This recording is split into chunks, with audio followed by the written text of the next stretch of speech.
Falei para vocês que na nossa pauta médica a gente ia falar sobre endometriose.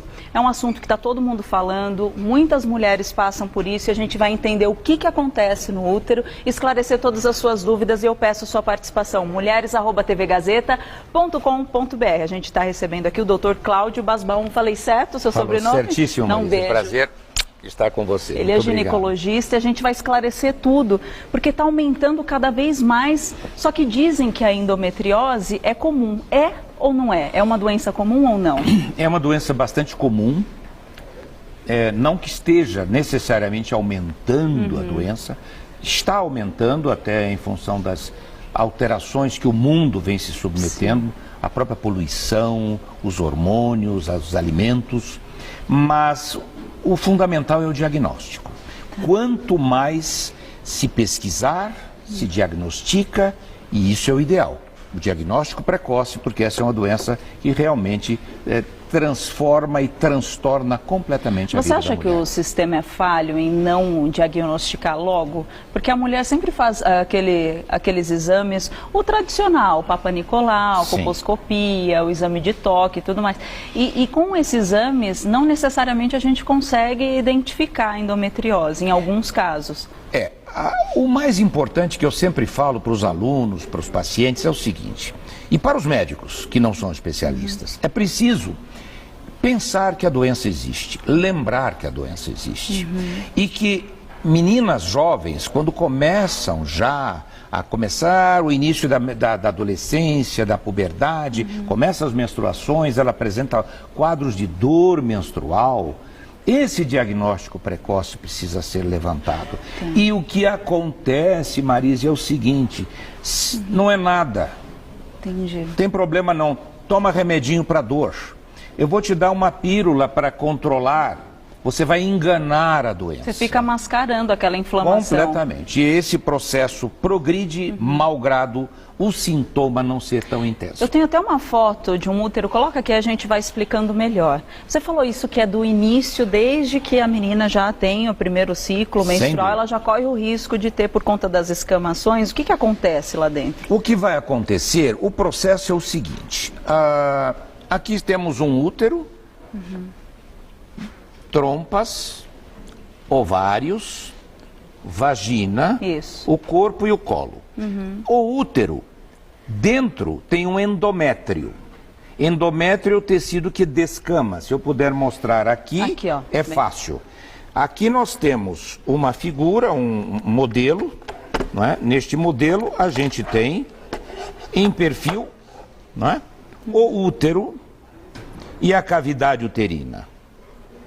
De dentro vem a menstruação. Endométrio descama via vaginal e vai embora pelo sangue menstrual.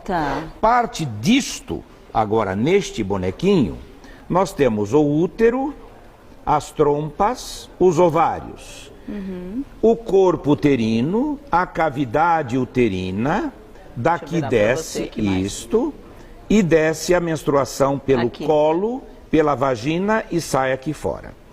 Parte da menstruação, e essa é a teoria que talvez mais prevalece, é a teoria da menstruação retrógrada. Parte do fluxo do sangue menstrual, que desce e cai na cavidade. Ele não se escoa, existe uma falta de defesa imunológica dessas mulheres, porque 80% das mulheres têm sangue menstrual na cavidade, na pelve, quando elas menstruam. Só que essas células são destruídas por uma defesa natural. Entendeu? Só que um percentual dessas mulheres não tem essa defesa.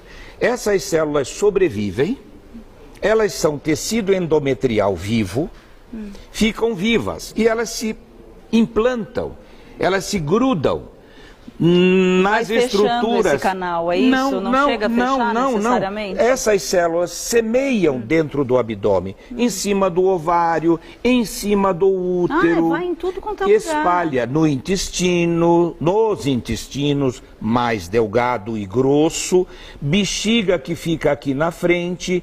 Então começa aqueles focos de tecido vivo que respondem aos mesmos hormônios da menstruação. Olha aqui o exemplo. Aqui está um endométrio, que é o tecido que descama no período menstrual. Então você tem aqui o endométrio. Isso é bonitinho, tá perfeito, descama, ou seja, necrosa todo mês. Se não há um ovinho que se plante aqui, o endométrio vai ser descamado às custas dos hormônios.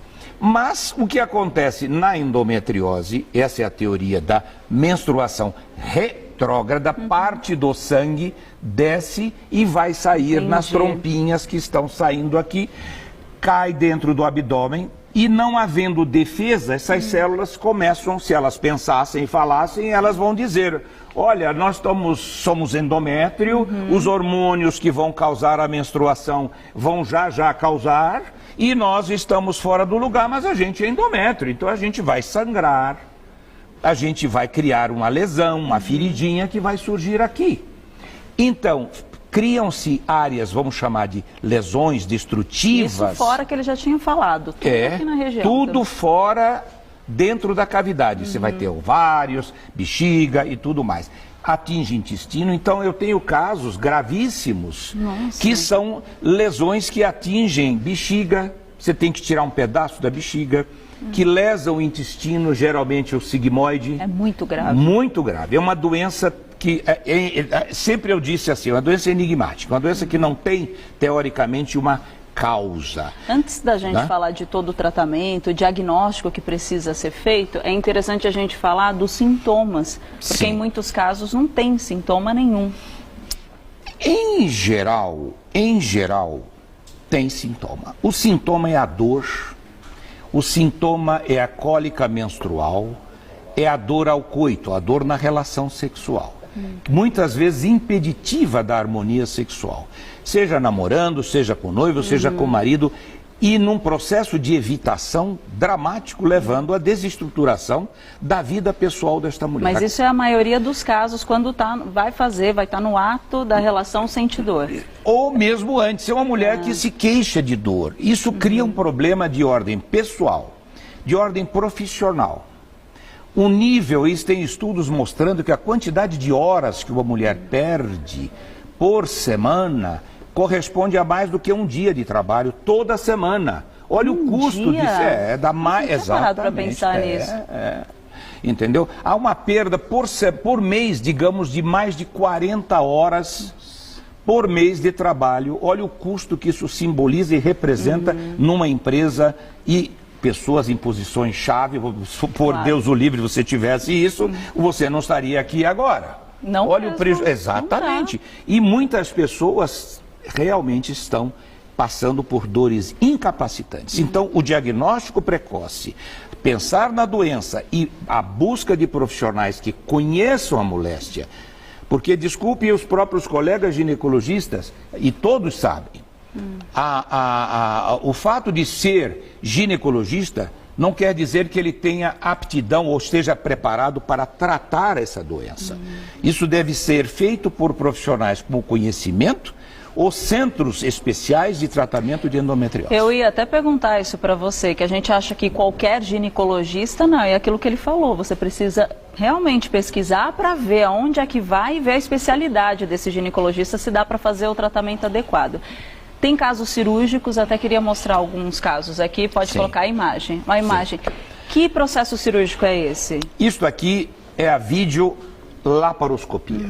O que é videolaparo? Láparo é do abdômen. Vídeo, com câmera de vídeo, nós entramos com um sistema óptico, com luz, gás, distendemos o abdômen, a mulher fica parecendo uma grávida, para poder afastar a parede dos órgãos internos, e com este instrumento nós penetramos dentro do abdômen pela cicatriz umbilical, é muito estético, não deixa cicatrizes. Eu tenho cirurgias com modelos, inclusive de modelo de propaganda, que não podem aparecer cicatrizes e que ficaram ótimas com a cirurgia.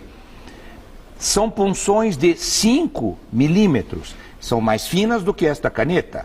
5 milímetros, entra aqui umas camisas metálicas, outra, e aqui uma de 10 milímetros, entramos com câmera e transferimos o campo cirúrgico para monitores de alta resolução. Tá. Então aqui são sistemas altamente diferenciados, sistemas avançadíssimos, com a imagem mais perfeita do que a olho nu. Então, vou deixar uma pergunta no ar, que eu vou dar um recadinho. Depois desse processo cirúrgico, a paciente corre o risco de voltar a doença toda? Daqui a pouquinho você responde, doutor. Deixa eu voltar com o doutor Cláudio, o assunto está muito bom. E é bom a gente prestar atenção para fazer a prevenção adequada. Falei para você que depois do processo cirúrgico, a paciente corre o risco da doença voltar? Sim ou não?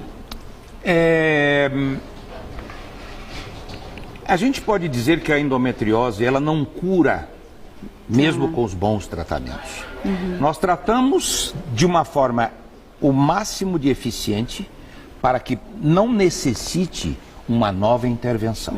Então, o americano usa uma expressão, quer dizer, no primeiro tiro, tentar durante o ato cirúrgico tirar todas as lesões, é assim que a gente trabalha, porque a doença, como eu disse, ela cria feridas, ela sangra. Ali você vai ter áreas de sangramento e aquilo cria feridas. Todo mês elas vão sangrar e ali causa dores intensas, dores incapacitantes e vão causar aderências e infertilidade. 50% de mulheres inférteis têm associada com a endometriose, não é? Que atinge no Brasil, eu acho importante dizer, aquela questão do diagnóstico, nós temos hoje uma faixa para dizer de 7 a 10 milhões de mulheres no Brasil em idade fértil. É muita 7 a 10 milhões. Pega 15% da população em período fértil das nossas mulheres. E, portanto, é preciso lembrar que a doença existe e tratá-la em tempo hábil. Tá, até tem os mitos e verdades, a gente vai esclarecendo mais dúvidas para vocês aí de casa. Deixa eu ver aqui, solta pra gente. Vamos lá. Endometriose é uma doença causada apenas pelo excesso de menstruação? Não precisa ter excesso de menstruação, porque o que importa é a menstruação retrógrada em princípio. Se tiver muito sangue no útero, pode até predispor a derramar um pouco mais na cavidade, mas não necessariamente, é mito. Tá, a próxima, deixa eu ver a próxima agora. Vamos lá. A endometriose não tem cura? Grosso modo, não tem cura. Eu digo que a gente administra a doença, mantém a pessoa bem tratada, sem sintomas, pode até engravidar, tudo direitinho, você acompanha rigorosamente. Se alguém tem uma disfunção na tireoide, ou tem um diabetes, ou não tem hipertensão, não precisa tomar remédio a vida inteira? Sempre, tem que Uma mulher com endometriose, ela precisa estar sendo sempre bem acompanhada. Tem tratamentos com hormônio? Sim. Tem tratamentos com hormônio. Os hormônios podem ser administrados nas doenças, na sua fase inicial. Você pode tratar com pílula, você pode tratar com dispositivos intrauterinos que você coloca dentro do útero, o DIU com hormônio. Você pode tratar com anéis vaginais com hormônio que se coloca dentro da vagina, eles vão liberando e vão funcionando. Pode usar injeções de bloqueio menstrual por um período, criando um estado, vamos dizer, pseudomenopausal. Ela não entra na menopausa, mas eu dou umas férias coletivas, então não há sangramento menstrual e, portanto, os focos que estão espalhados dentro do abdômen, eles dizem, não tem menstruação, a gente também não menstrua. E começam a encolher, a atrofiar e a fibrosar e ficar quietinho. Entendi. São tratamentos temporários.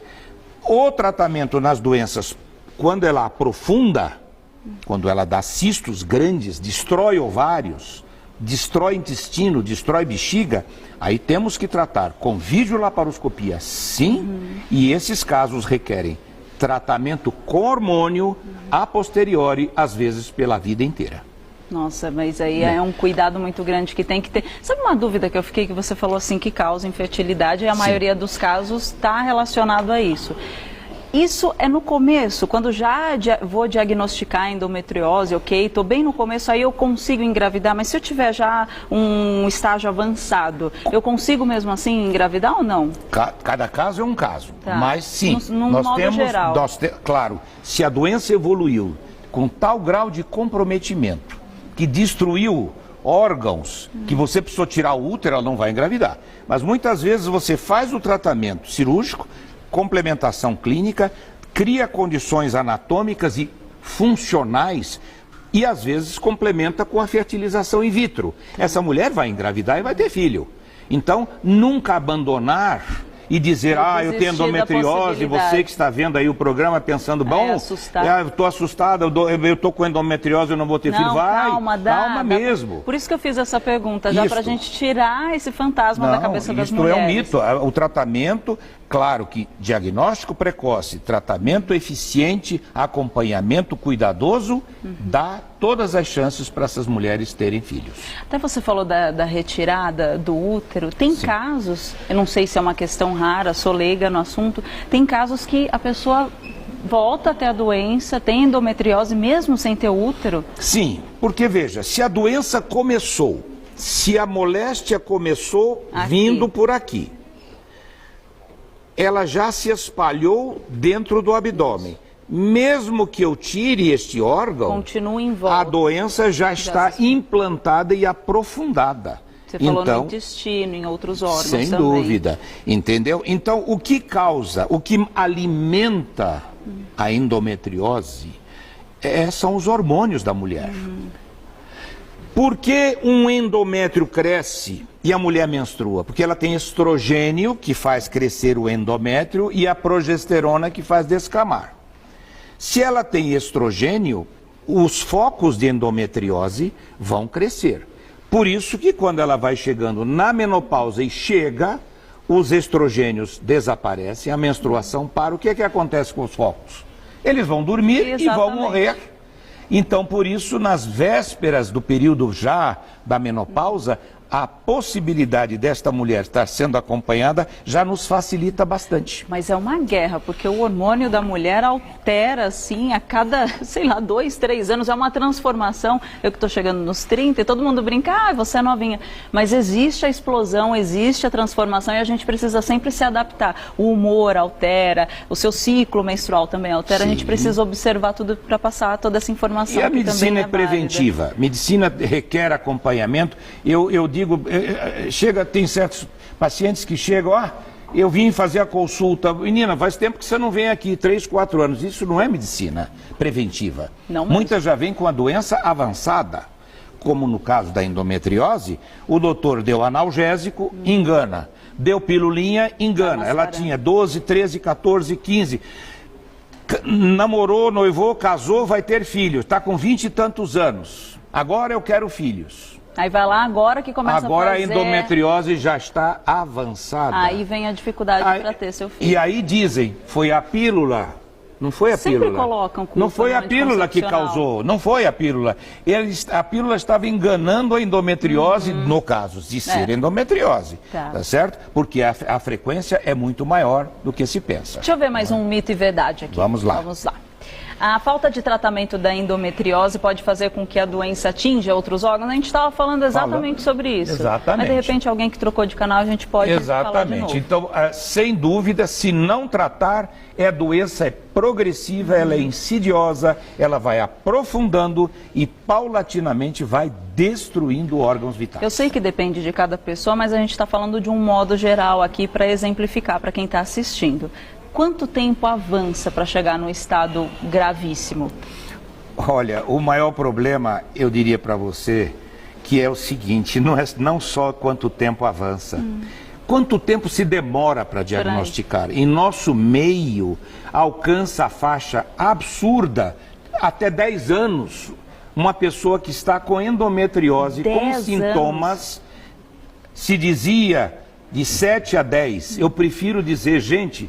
Tem muita gente que começa a ter sintoma com 13 e vai ter diagnóstico com 25, não é mais nem 10, é 12. Nossa, mas é muito tempo, aí você vai ver. E tem casos que possa evoluir para um câncer, de repente? Não tem casos assim? Não, eu prefiro não associar a endometriose, câncer é câncer. Tá. Se eu for aprofundar muito, eu poderia dizer situações absurdas. Casos extremos. Mas casos não extremos, endometriose não vai virar. Eu digo que eu prefiro operar um câncer do que operar uma endometriose profunda e avançada. Ela é tão mais disso. Se eu tiver um câncer no útero, que não avançou ainda, eu tiro esse útero, eu tiro o colo, terminei a cirurgia. Se eu tiver uma endometriose que tomou tudo, existe uma coisa que a gente chama de pelvis congelada. Imagine você pegar um saquinho de miúdos, joga no congelador. Depois você tira. Você não tem plano de descolamento, porque tudo se adere, tudo se gruda. Exatamente. E quando você vai tirar um descolar do outro, você destrói esse órgão. É complicado mesmo. Agora eu entendi a sua explicação. Entendeu? Essa é a questão. Então, esses miúdos da mulher, desculpe a falta de seriedade, mas esses miúdos têm que ser muito bem cuidados. Mas é bom a gente deixar bem claro e à vontade também, para não ficar tão sério, apesar do assunto ser muito sério. Deixa eu ver uma pergunta de um telespectador. Vamos lá. Vamos lá. É a Lívia, de São Paulo. Um beijo, obrigada pela sua pergunta. Se a endometriose torna-se grave, posso perder meu útero? A gente estava falando exatamente disso. A endometriose não é uma doença que sistematicamente leva à retirada de útero. Eu tenho batalhado muito contra isso. Já há mais de 15 anos eu fiz uma campanha chamada Mulheres Salvem Seus Úteros, objetivando evitar as cirurgias desnecessárias. Então, o que tem que se fazer?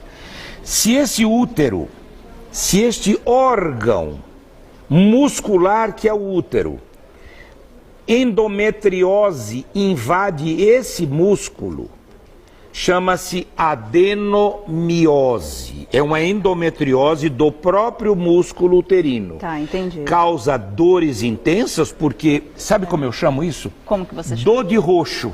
Sabe o que é dor de roxo? Não, Se você levar um murro, fica roxo. Porrada. Pois bem, numa porrada. O sangue e a doença atinge o músculo e as dores são intensas, a cólica menstrual e o sangramento é significativo. Eu imagino uma cólica comum, a gente... E a hemorragia que sobrevém. A adenomiose leva a uma retirada de útero numa situação final, muito embora a gente possa tratar com hormônios e tratar com DIU, com hormônio dentro. Aquilo que você falou, é tratamento para a vida inteira, se a pessoa vai deixando para frente. Deixa eu ver mais uma questão aqui com a gente, vamos lá. Mais uma perguntinha do telespectador. Não vai agora a perguntinha? A gente faz, pode ser? Pode ir? Então vamos lá. Senão eu já tenho várias aqui para fazer. É a Leda, Ilha Bela. A endometriose é genética? Genético, eu prefiro dizer que também que não, mas ela é familiar, sim. Existe um traço. Se existe na primeira geração primas, irmãs que têm a doença, a incidência é de 8 vezes mais a possibilidade da menina ter. 8 vezes mais. É muito elevado. Tomar muito cuidado. Muito. Então, olha, minha prima tem. Primeira coisa que eu pergunto, quando eu avalio, e o exame ginecológico é fundamental, a gente tem que criar olho na ponta do dedo. O ginecologista que pensa na doença, ele no exame ginecológico, quando faz o exame via vaginal e sente a doença, a primeira coisa que tem que perguntar desde quando tem o sintoma, e a gente já pergunta antecedente. Tem alguém na família com isso? Mioma é a mesma coisa. Mioma é a mesma coisa. Se tem antecedentes familiares... Você obviamente vai ter. Se for da raça negra, dá 10 vezes mais, por exemplo. Só para a gente encerrar aqui a nossa conversa... Sim. Dá um toque para quem está assistindo que tipo de exame pedir para o ginecologista, que às vezes ele vai passar só o tradicional e aí a paciente fala, não, eu estou sentindo, eu estou com alguma desconfiança que seja endometriose. Sim. Qual o exame que tem que fazer? A primeira coisa, a consulta ginecológica, desde a primeira menstruação, a menina precisa de orientação. Então, orientação clínica. Tá. Orientação clínica. Primeiro. Segundo, quando ela já puder estar sendo submetida a exame ginecológico, o toque. O olho no dedo do ginecologista. Quando ele fareja sintoma, exame ginecológico vai fazer imagem. Imagem fazemos, primeiro, uma ultrassonografia de preferência, tem que ser transvaginal com Doppler. É um aparelhinho que entra pela vagina e procura identificar todos os órgãos. Ultrassonografia, hoje aperfeiçoada num protocolo para endometriose, chama-se ultrassonografia transvaginal com preparo intestinal. Esta dá um diagnóstico de uma precisão, eu não vou dizer de 100%, mas a gente já praticamente pode dizer, você Dá tem certeza em 95% de chance. Não, era só para deixar claro, para a gente saber exatamente o que pedir ao ginecologista. E a ressonância magnética. Também. E a ressonância magnética ajuda bastante muito. também. Então eu me cerco disto, a clínica e a imagem para Cláudio, fechar. eu vou agradecer, o nosso tempo é curto, passou muito rápido. Se vocês quiserem entrar em contato é www.claudiobasbaum.med.br, é isso? Perfeito. claudiobasbaum.med.br. Estaremos à disposição para responder perguntas. Foi um prazer. Obrigada muito pelo obrigado. Obrigada a você, muito obrigado. imagina.